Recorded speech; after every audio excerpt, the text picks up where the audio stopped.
ราะมันไกลมีอันใดแมรี่นางแมรี่เพิ่นว่าสิแนะนำโอ้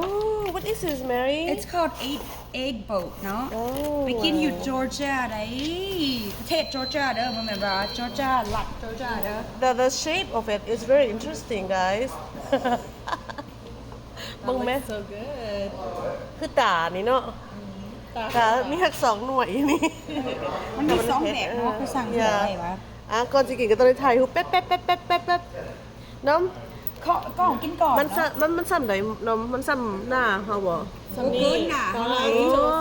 ส่งมาเลยไม่นะอ๋อจะโจ ติเธอ ตาตัวนี้คือว่าอันนั้นคืองามเป็นสองแบบเนาะ ตัวนี้มีเฮดเอื่อยแล้วก็มีเบคอนเนาะตัวนี้มีแต่แบบชีสเนยแล้วก็ไข่ โอ้แม่นบ่โอ้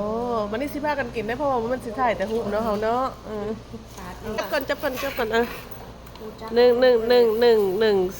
3กินได้บัดนี้สิซีเบิ่งสิซีให้เบิ่งความจริงสิบอกอีกว่ามันแซ่บหรือบ่แซ่บน้องเป็นจังได แซ่บไปพี่น้อง แซ่บบ่โอเค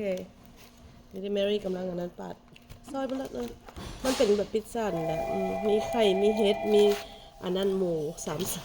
หมูสันได้หมูเบเกนสันเด้อ หมูเบเกนมันซื้อมาอย่างไรก็เบเกนครับภาษาอังกฤษภาษาลาวมัน